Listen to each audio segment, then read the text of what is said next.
내일이 6월 22일입니다. 이제 여러분 하지가 언제인 줄 아십니까?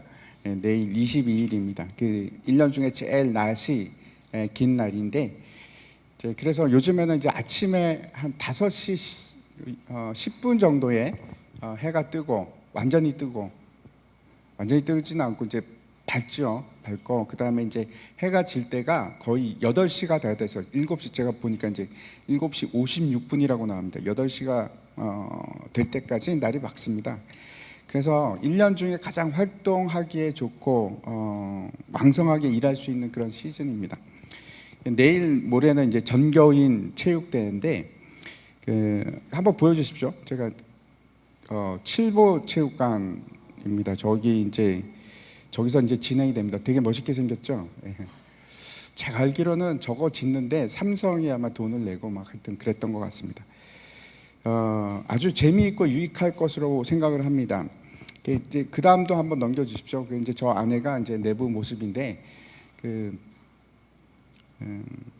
함께 이제 예배를 먼저 드릴 것이고, 그 다음에 이제 그래서 우리가 하나다 하는 것을 확인하기를 원합니다. 그리고 이제 같이 체육대회를 할 텐데, 저 위에는 굉장히 3층이죠. 저기 보이십니까? 밑에 1층 있고 2층 있고 3층이 있는데, 3층은 굉장히 경사가 가파릅니다. 모든 스타디움도 그렇고 다 그렇지만 저기도 똑같습니다. 그래서 위에는 못 올라가게 할 겁니다. 올라가지 마십시오. 특별히 아이들 올라가려고 그러면은 못 올라가게 막아주시기 바랍니다. 안전에 유의해 주십시오. 그리고 이제 끝까지 같이 했으면 좋겠습니다.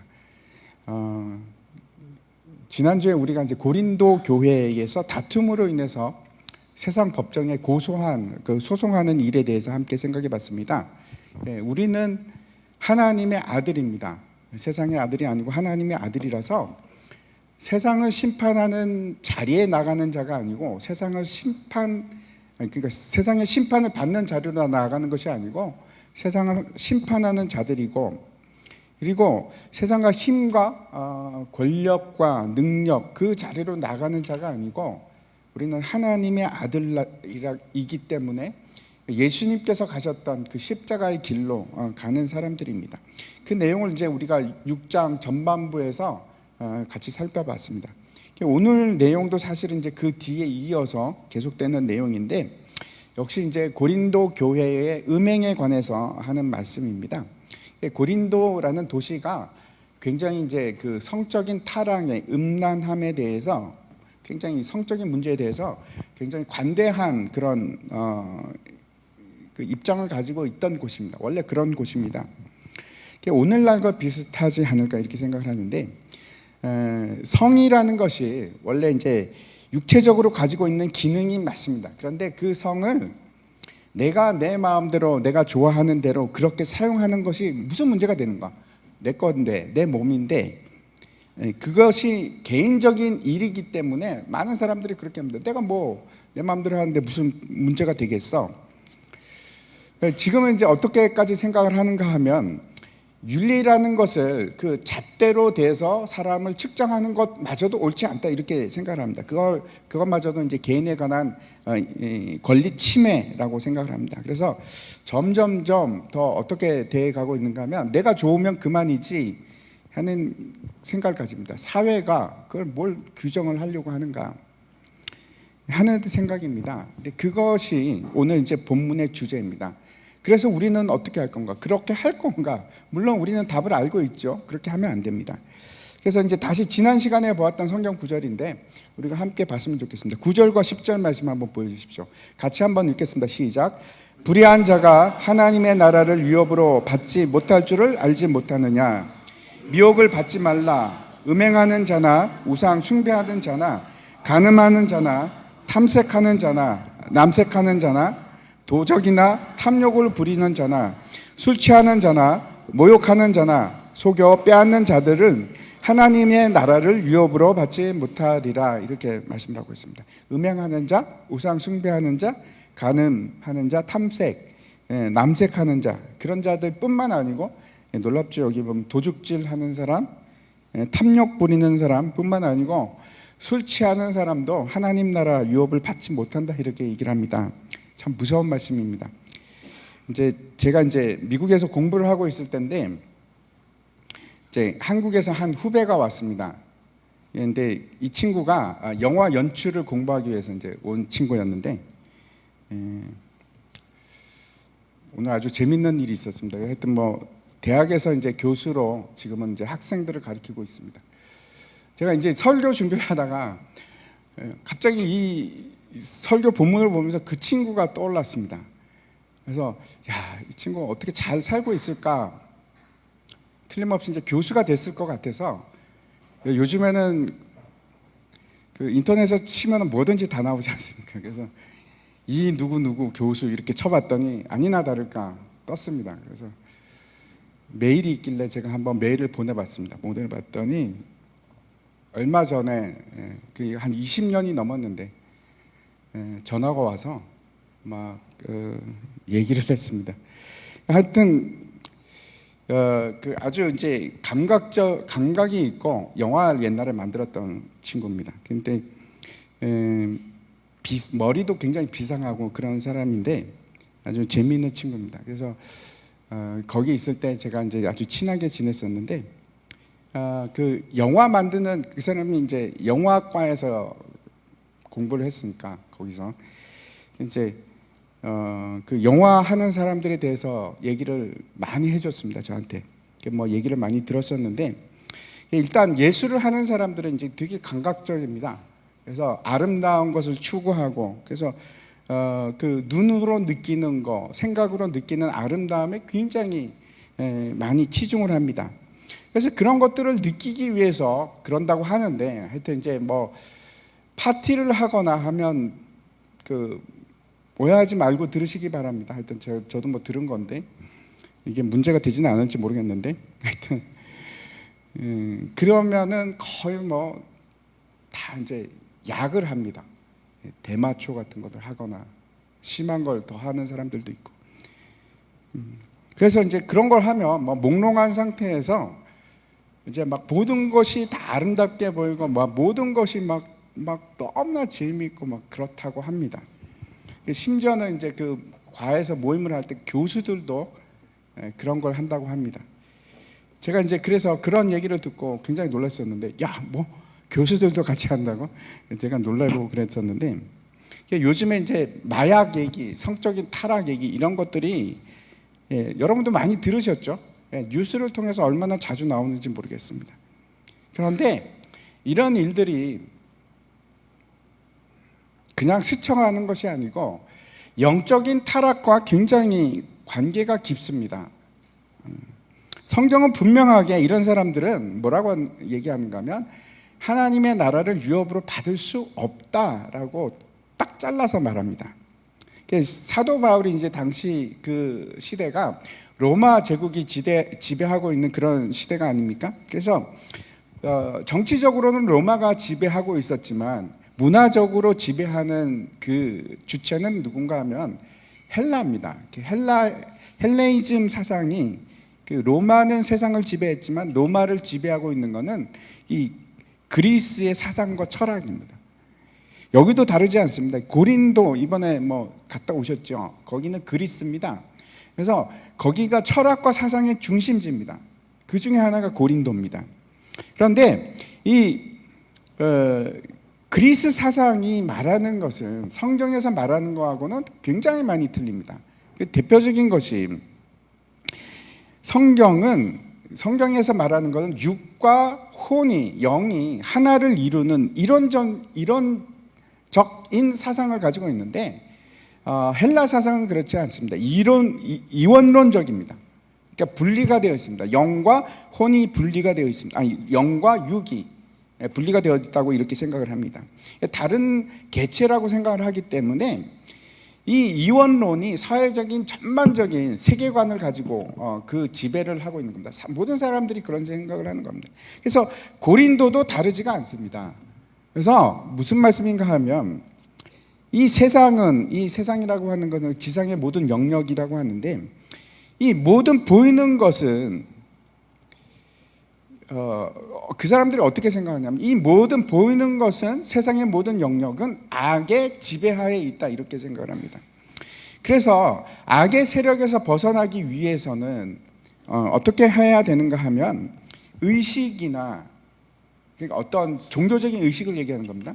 종교적인 의식이나 아니면은 신비한 지식을 통해서, 깨달음이죠. 비밀 지식을 통해서 그 악의 세력으로부터 떠나고 승리할 수 있다, 이렇게 이제 생각을 합니다. 그래서 이제 의식을 하거나 아니면 깨달음을 굉장히 중요하게 생각을 합니다. 비밀적인 지식. 그래서 그걸 뭐라고 하는가, 우리가 이제 영지주의라고도 많이 얘기를 합니다. 그러면 이 헬라 사상은 거기만 그런 거 아니요. 이 이원론적인 헬라 사상은 결국 어디서부터 왔는가 하면 이집트, 그리고 더 이전에 바벨론으로부터 온 것입니다. 바벨론 종교의 그 뿌리를 두고 있습니다.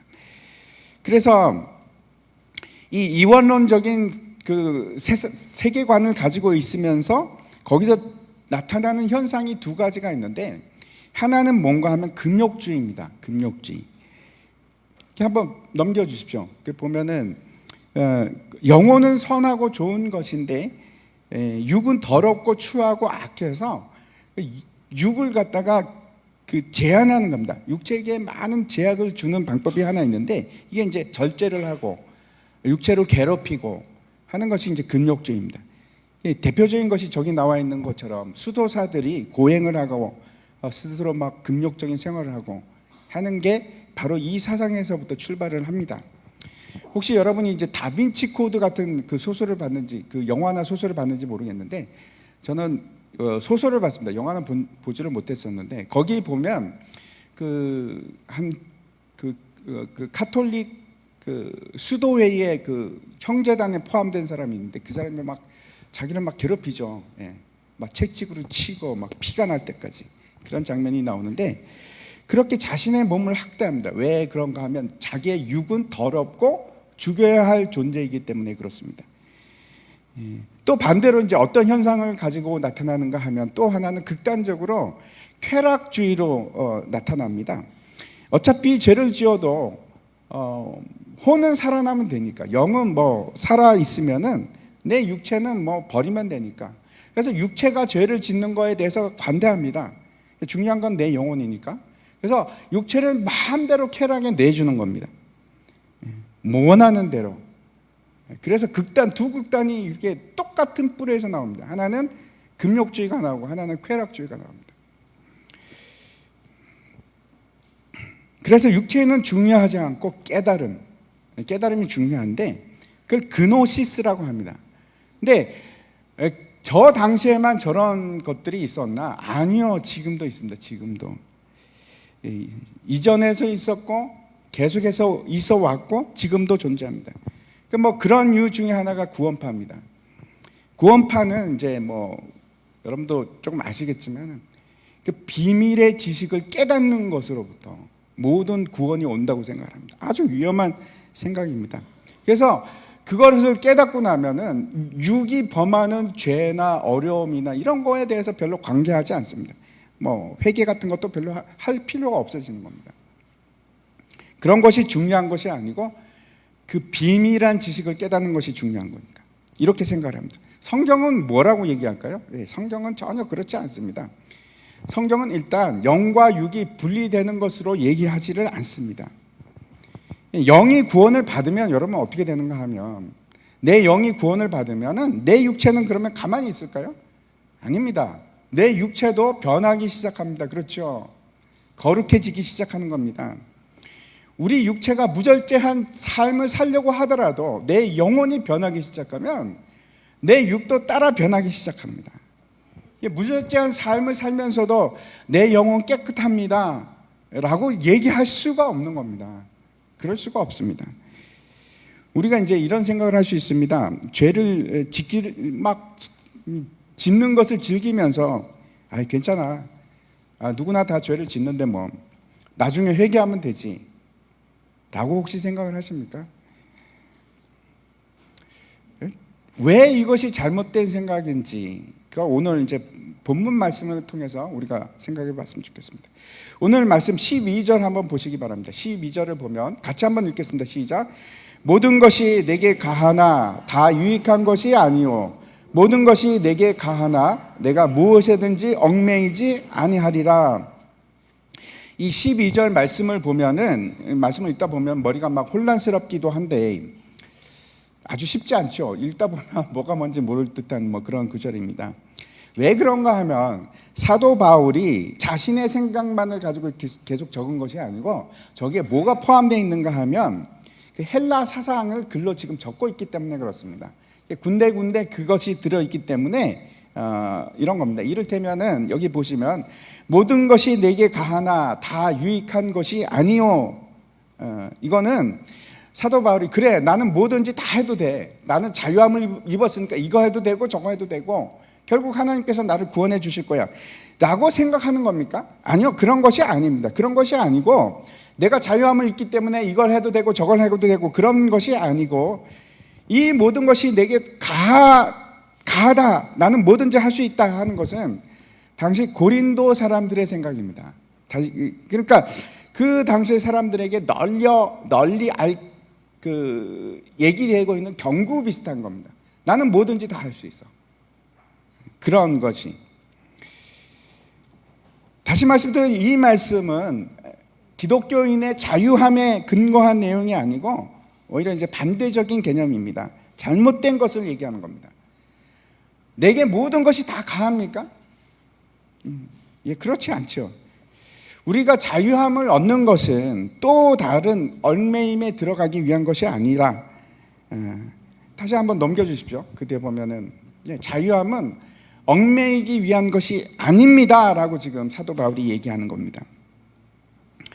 예를 들어 말씀을 드리자면 담배 피는 일이 그렇습니다. 이제 청소년들은 담배를 피면 안 됩니다. 그렇죠? 법적으로 안 됩니다. 법적으로 피면 안 됩니다. 그런데 대학생이 되거나 사회에 나가기 시작하면 피지 않던 아이들도 담배를 피기 시작합니다. 술도 그렇고. 우리나라가 술을 권하는 사회 아닙니까? 저도 고등학교 때까지는 담배를 안 폈습니다. 술도 안 먹고. 근데 제가 이제 대학에 들어가면서 얼마나 많은 사람들이 술을 권하는지 모르겠습니다. 이제 대학에 들어가면 신입생으로 들어가기 시작하면 지금은 모르겠습니다. 좀 덜한지도 모르겠는데 아닐 것 같습니다. 지금도 아마 여전하리라 생각을 하는데 완전히 그냥 술로 사람을 잡으려고 작정을 하고 술을 먹이지 않습니까? 근데 거기만 그런 게 아니고 사회도 똑같고 친구를 만나도 똑같고 아까 얘기했던 그 친구도 같이 술을 먹고 그랬었는데 안 먹으면 이상한 사람이 되는 겁니다. 이상한 사람이 되고 바보 같은 사람이 되고 담배도 그렇고 내가 성인이 되어서 담배를 필 자유가 생겼다. 그거 자유가 생긴 건 맞습니다. 그렇죠. 고린도 사람들이 그 얘기를 하는 겁니다. 법적으로 아무런 문제가 없습니다. 담배 핀다고 해서 잡아가거나 그러지 않습니다. 그런데 그래서 담배를 피기 시작하면 정말로 자유함을 누리는가? 그렇다고 생각하십니까? 아마 담배를 펴보신 분들은 알 겁니다. 그게 얼마나 구석이고 속박인지 끊을 수가 없습니다. 얼마나 지독한지 모릅니다. 그 자체가 유익합니까? 우리에게 유익할까요? 자유함을 가지고 있기 때문에 시작한 것인데 그 일이 정말 나를 자유케 하는가? 아니면 오히려 얽매이고 있는가? 제가 그 말씀을 드리는 겁니다. 그것이 담배나 술에만 그런 것이 아니고 성적인 타락도 똑같습니다. 지금은 세상이 많이 바뀌어서 간음을 해도 죄가 되지 않는 그런 이상한 세상이 되었는데 내 자유지 내가 성인이고 내 몸을 내가 어떻게 하든지 그게 무슨 상관이 있어. 내 마음대로 하는데 그게 정말 옳은 생각일까요? 그게 자유함입니까? 여러분도 한번 생각해 보십시오. 여러분 제가 얘기하는 건 성적인 것 외에도 여러분 한번 나는 지금 무엇에 노예가 되어 있는가? 나는 이럴 수도 있습니다. 그렇죠? 나는 연속국에 노예가 되어 있어서 그걸 안 보면 삶에 희망이 없어. 아니면 밥맛이 없어. 그러면 노예가 된 겁니다. 그렇죠? 이미 연속국의 노예입니다. 그러면 커피는 어떨까요? 저도 이제 요즘에 한국 모든 사람들이 그렇게 커피를 많이 마십니다. 저도 하루에 한두 잔은 꼭 먹는 것 같습니다. 그러면 중독인가? 저는 제 자신이 뭐 커피 중독이라고 생각하지는 않는데, 그런 것들이 우리에게 참 많이 있습니다. 예를 들어서 저와 여러분은 혹시 아십니까? 쌀 중독에 걸려 있습니다.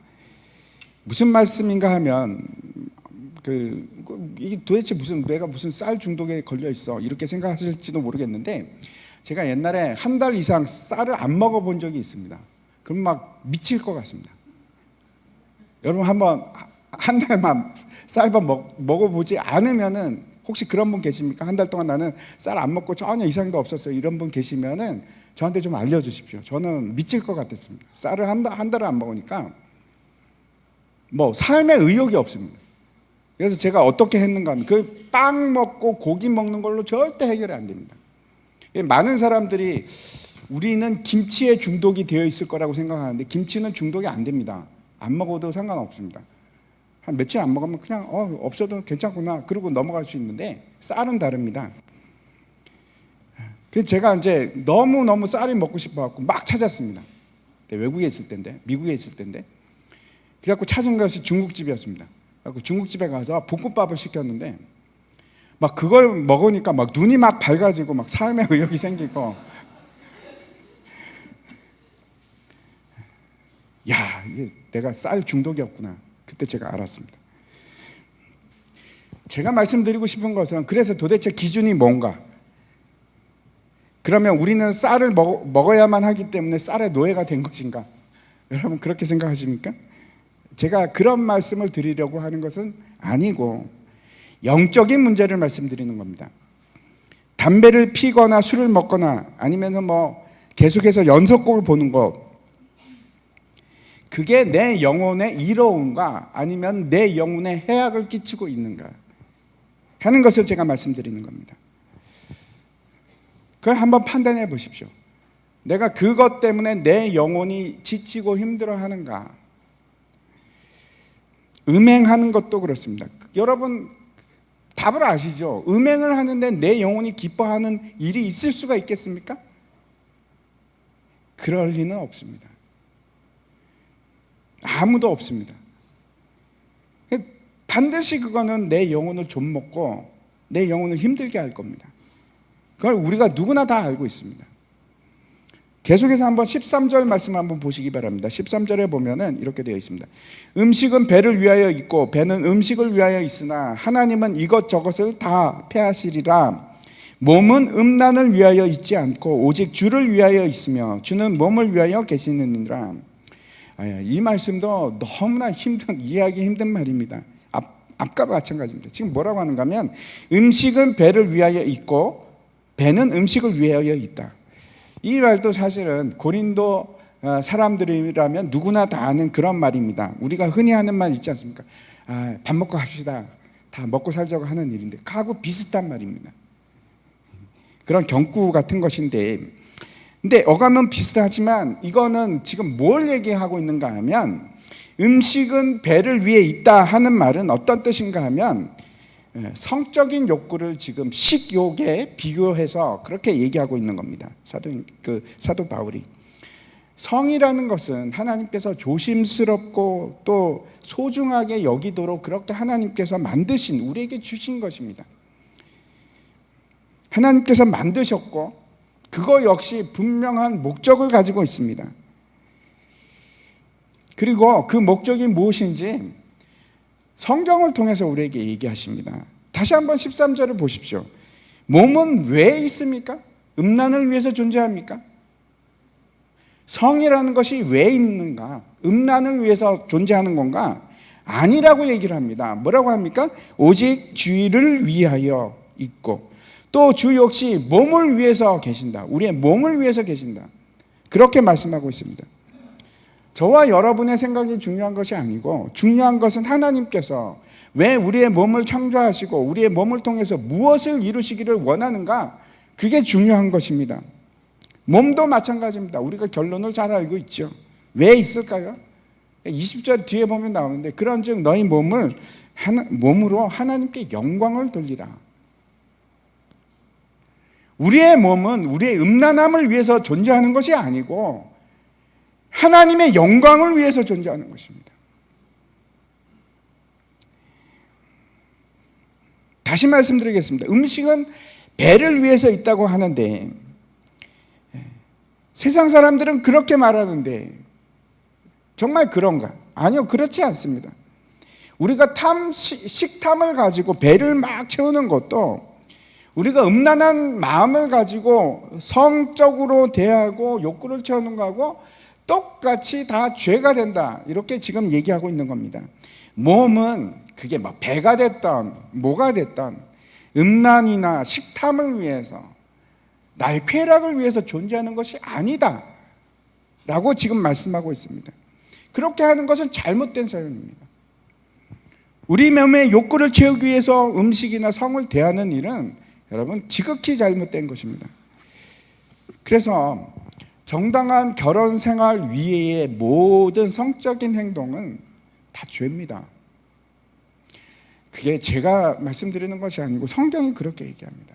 레위기를 보시고 신명기를 보시고 출애굽기를 보십시오. 분명하게 그렇게 말씀하고 있습니다. 그 모든 것들이 그렇게 사용되지 않으면 어떻게 이용이 되는가 하면 전부 다 나를 파괴하는 목적으로 사용이 됩니다. 파괴합니다. 절대로 건설적으로 사용되지 않습니다. 그것은 성경에서 얘기하고 있고 우리가 알고 있는 법도 그러했고 또 우리의 양심을 통해서도 그렇게 끊임없이 말씀하십니다. 무시하지 마십시오. 하나님의 법입니다. 그래서 13절 중반을 다시 한번 보시면은 뭐라고 하는가 하면 하나님은 이것저것을 다 폐하시리라 이렇게 말씀을 합니다.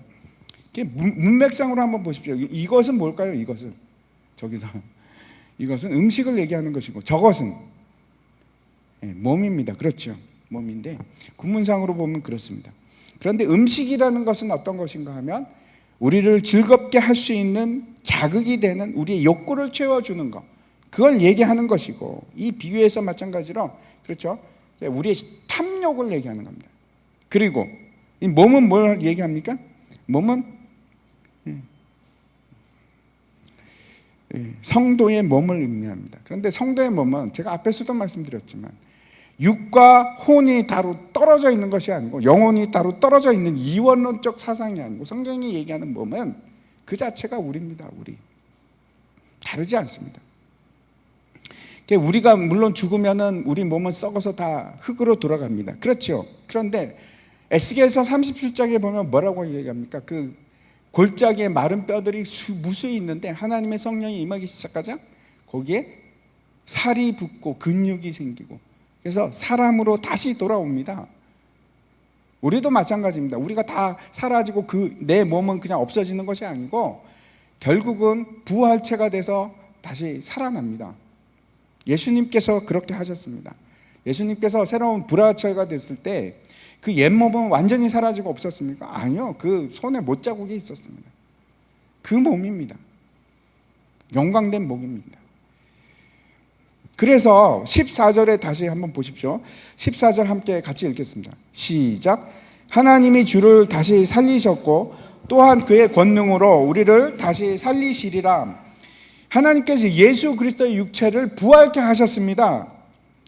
영이 중요하고 몸은 아무래도 좋다가 아니라 하나님께서 그러면 왜 예수 그리스도의 몸을 부활케 하셨겠습니까? 그냥 필요 없어. 그냥 영만 올라오면 돼. 이렇게 하시지. 지금 그렇게 지금 사도 바울이 얘기하는 겁니다. 이게 정말 아무것도 아니냐? 그게 아니라고 지금 얘기하는 겁니다. 예수님만 그런 것이 아닌 게 아니고 우리도 마찬가지입니다. 우리도 다시 우리의 몸이 부활케 될 사람들입니다. 그 말씀을 얘기합니다.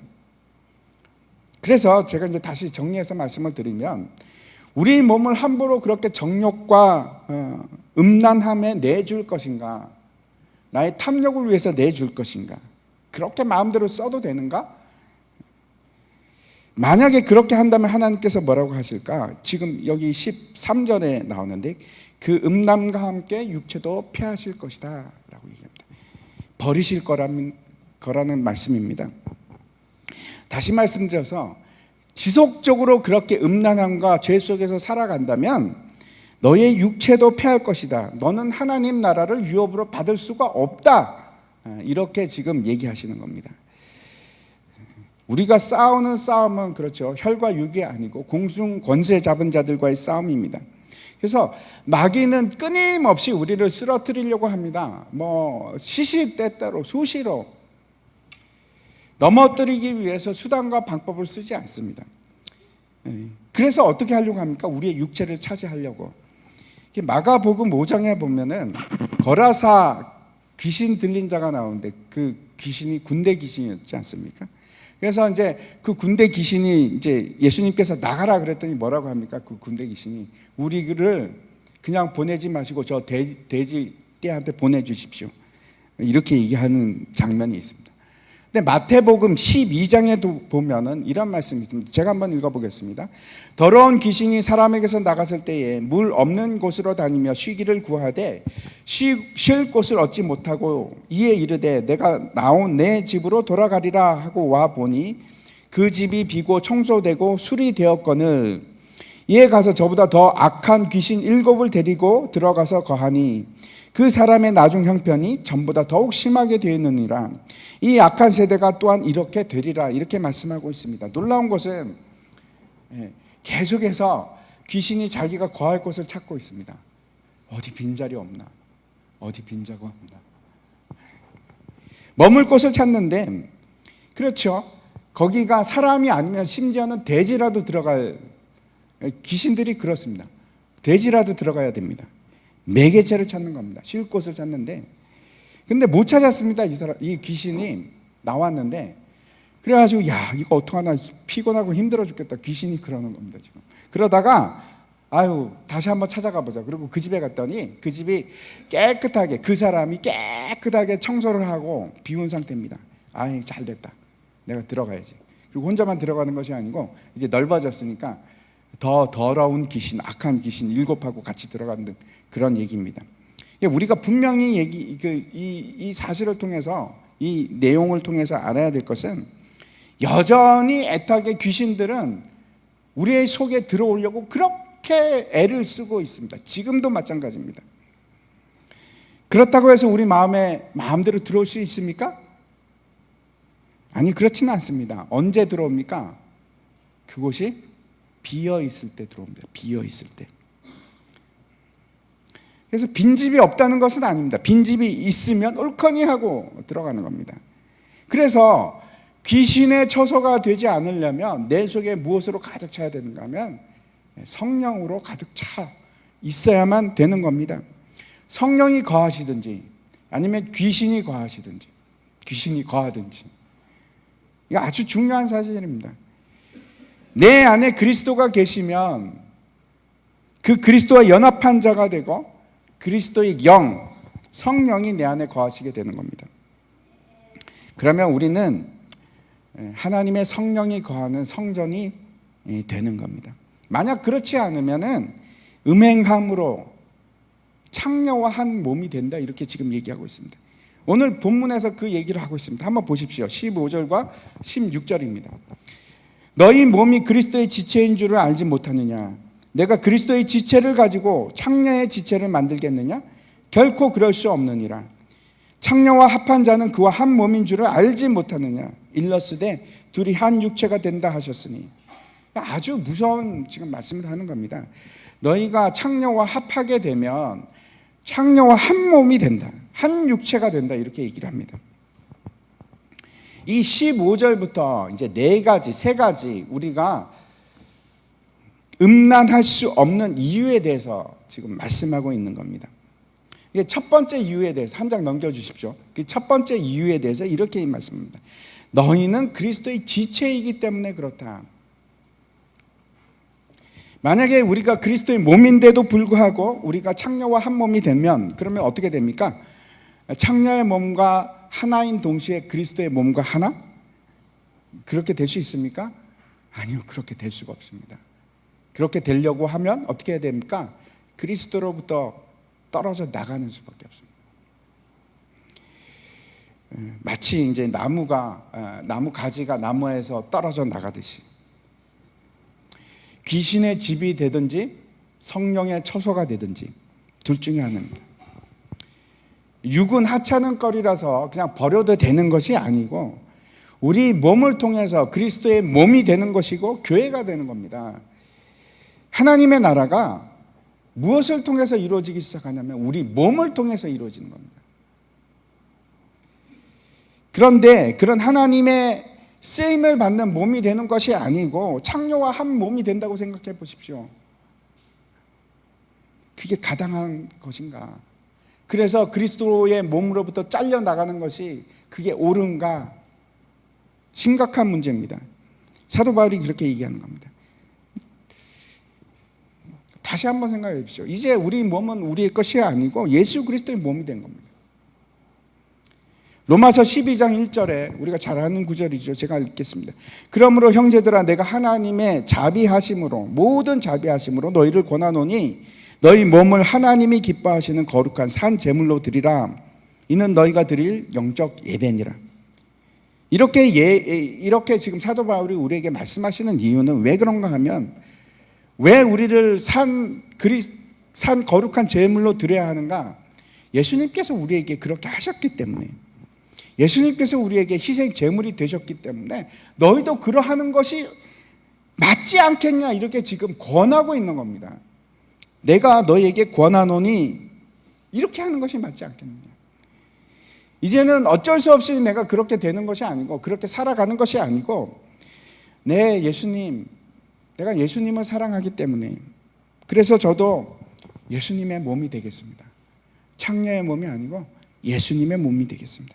예수님이 명하시는 것을 그대로 하겠습니다. 내가 주인을 사랑하는 마음으로 그 주인의 종이 되는 겁니다. 지난번에도 말씀을 드렸듯이 문설주에 내 길을 뚫어서 내가 스스로 종이 되는 겁니다. 근데 여러분 그 문설주는 그냥 문설주가 아닙니다. 그렇죠? 문설주는 언제나 뭐가 발려져 있습니까? 1년에 한 번씩 6월절마다 어린 양의 피를 바르는 곳입니다. 그 어린 양의 피가 발린 곳에 내가 가서 내 길을 거기 다시 못으로 그 피 위에 내 피를 같이 흘리는 겁니다. 그래서 나는 영원히 주의 종이 되겠습니다. 내가 주를 사랑하니까. 거기 출애굽기에는 뭐라고 나옵니까? 내가 주인을 사랑함으로. 내가 주인을 사랑함으로 나는 주의 종이 되겠습니다. 세상 사람들은 자신이 자유함에 대해서 그걸 증명하듯이 그렇게 자신의 몸을 음란함으로 증명을 합니다. 내 건데 뭐 네가 무슨 상관이야. 탐식도 마찬가지입니다. 내 건데 뭐 내가 즐기는 걸 먹어야지. 우리는 그런 사람이 아니고 자유함을 입었지만 이제는 스스로 해방이 되었지만 이제 스스로 예수 그리스도의 종된 사람입니다. 내 자유함을 버리고 그리스도의 종이 된 사람들입니다. 왜 그렇습니까? 예수님 너무 사랑해서. 두 번째, 우리가 왜 음란함에 내 몸을 내어주는 것이 가당치도 않는 일인가? 그럴 수 없는가? 17절 한번 보십시오. 17절 보시면은 같이 한번 읽겠습니다. 시작. 주와 합하는 자는 한 영이니라. 마치 남자와 여자가 만나서 결혼을 해서 한 몸을 이루듯이 참 신비로운 일입니다. 주와 합하는 자는 한 영이다 이렇게 얘기를 합니다. 우리가 우리의 몸을 더럽힐 수 없는 이유가, 두 번째 이유는 내가 그리스도와 연합이 되었기 때문에 그렇습니다. 연합이 된다는 것은 하나가 되었다는 뜻입니다. 그런데 만약 내가 내 몸을 더럽히면, 그래서 창녀와 한 몸이 되면 어떤 일이 일어납니까? 내가 그리스도의 몸을 더럽히는 일이 일어나는 겁니다. 내가 그리스도를 죄되게 만드는 일이 일어나는 겁니다. 에베소서 2장에서 이렇게 얘기를 합니다. 제가 읽어보겠습니다. 그의 안에서 건물마다 새로 연결하여 주 안에서 성전이 되어가고 너희도 성령 안에서 하나님이 거하실 처소가 되기 위하여 예수 안에서 함께 지어져 가느니라. 우리는 여러분 목적이 없는 존재가 아니고 하나님께서 목적을 두고 만드셨습니다. 목적이 있는 존재입니다. 우리가 그리스도의 몸이 되어서 연합하는 이유도 목적이 있습니다. 하나로 되어가는 목적이 있습니다. 왜 그렇다고 여기서 얘기합니까? 성전이 되어가기 위해서. 그게 어떤 뜻인가 하면, 다시 말씀드려서 그리스도와 한 영이 된다는 것은 내가 그리스도의 모습으로 변해가기 위해서, 내 속에서 그리스도의 모습이 드러나기 위해서, 그것이 하나가 되는 것입니다. 나하고 예수 그리스도가 따로 동떨어져서 전혀 다른 모습으로 살아가는 것이 아니고 한 영이 된다는 것은 내가 그리스도를 닮아가는 일입니다. 왜? 이제는 다른 영이 아니고 그리스도의 영이 나를 지배하기 때문에. 그래서 그리스도가 하는 일을 내가 따라하고 그리스도가 기뻐하는 일을 내가 같이 기뻐하고, 그리스도와 한 영이 되기 위해서 내가 내 몸을 더럽힐 수가 없습니다. 한 영이 되지가 못하니까. 무엇이 중요한지를 생각해 보시기 바랍니다. 일시적인 쾌락인가 아니면 영원한 기쁨인가. 세 번째 이유를 보도록 하겠습니다. 19절부터 20절까지 말씀입니다. 같이 한번 읽겠습니다. 시작. 너희 몸은 너희가 하나님께로부터 받은 바 너희 가운데 계신 성령의 전인 줄 알지 못하느냐. 너희는 너희 자신의 것이 아니라 값으로 산 것이 되었으니 그런즉 너희 몸으로 하나님께 영광을 돌리라. 우리는 더 이상 우리 자신의 것이 아니라고 합니다. 그리고 하나님의 성전이 되어가고 되었다라고 말씀하고 있습니다. 여기서 굉장히 중요한 말씀이 있는데, 이게 뭔가 하면 한 가지가 있는데, 너희 몸이라고 할 때 너희는 복수입니까 단수입니까? 너희 그러면 복수지요. 근데 몸은 단수를 썼을까요? 복수를 썼을까요? 단수를 썼습니다. 사도 바울이 단수를 썼습니다. 저 성전은, 그래서 성전은 복수일까요? 단수일까요? 단수입니다. 하나입니다. 하나.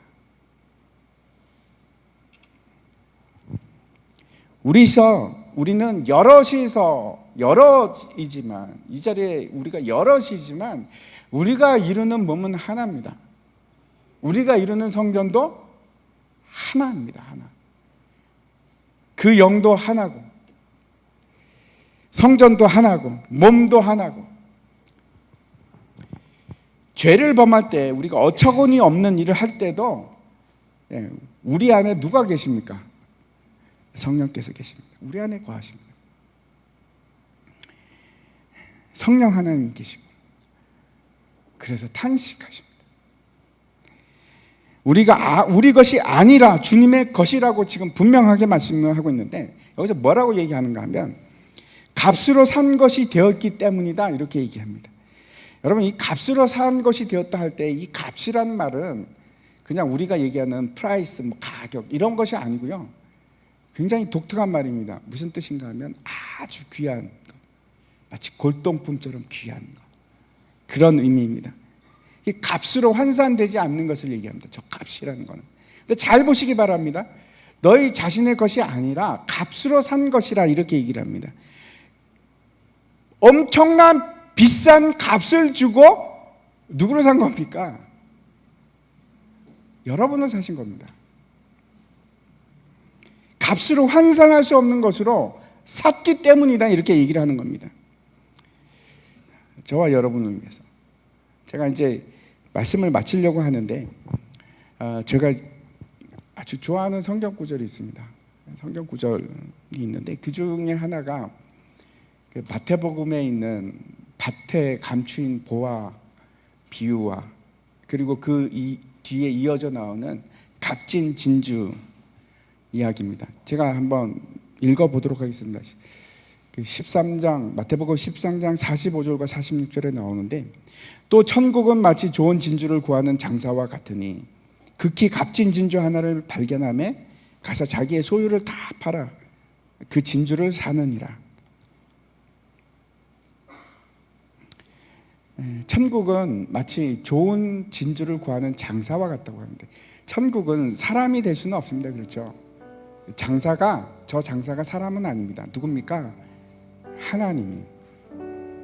하나님께서 이렇게 보시다가 진짜 값진 진주를 발견했답니다. 그게 누굴까요? 바로 여러분입니다. 여러분. 그래서 값을 치르는데 이루 말할 수 없는 값을 치릅니다. 자기의 모든 소유물, 자기의 모든 것, 예수 그리스도를 이해할 수 없는 하나님의 사랑입니다. 여러분 이해가 가십니까? 여러분을 하나님께서 그렇게 사랑하신다는 게 이해가 가십니까?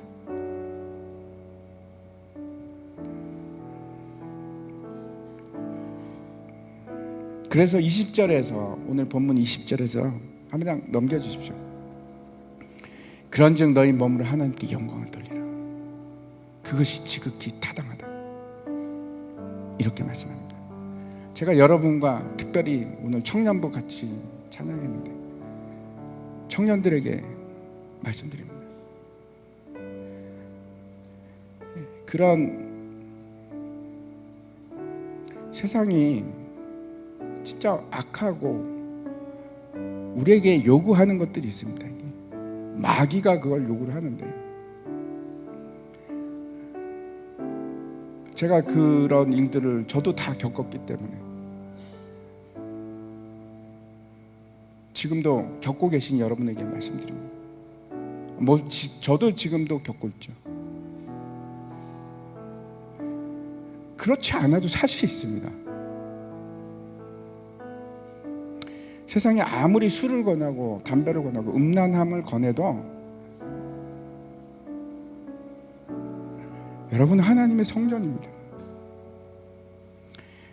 하나님께서 여러분을 너무나 지극히 사랑하셔서 예수 그리스도의 피값으로 사신 놀라운 존재입니다. 그래서 하나님께서 여러분을 예수 그리스도의 몸이 되게 하신 겁니다. 몸이 되게 하신 거라고요. 근데 그걸 더러운 가운데 버려두고 내 몸을 학대하고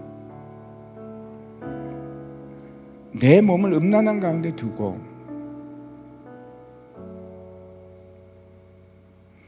그런 것이 그래도 된다고 생각하십니까?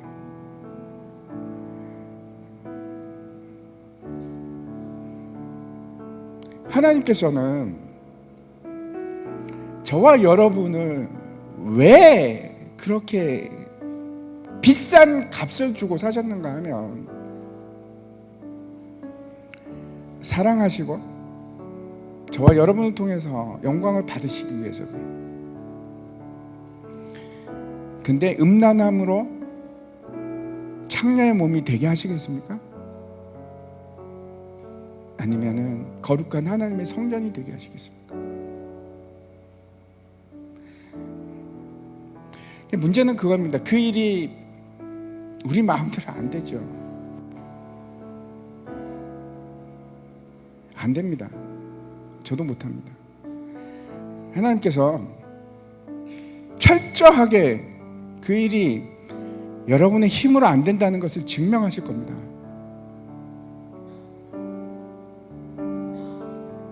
철저하게 증명하실 겁니다. 그래서 박살이 나고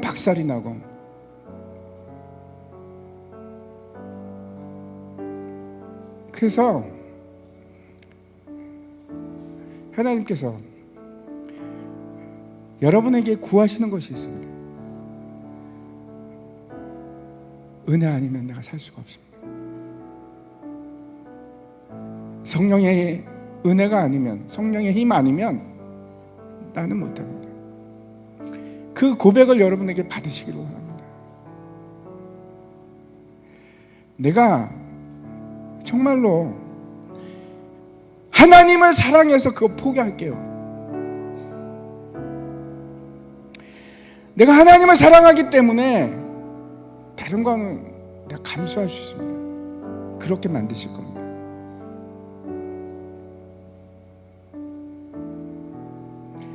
혹시 지금이라도 제가 다시 한번 말씀드립니다. 내 힘으로 해보시려고 하시는 분들 포기하십시오. 철저하게 하나님께 매달리지 않으면 안 돼요. 철저하게.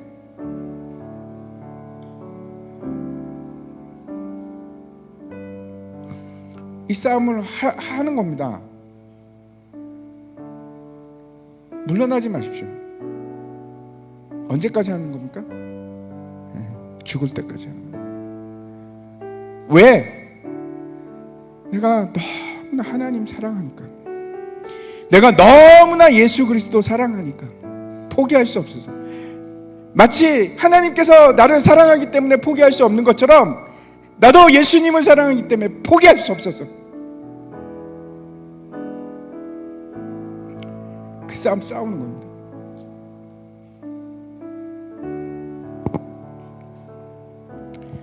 오늘 같이 찬양했으면 좋겠습니다.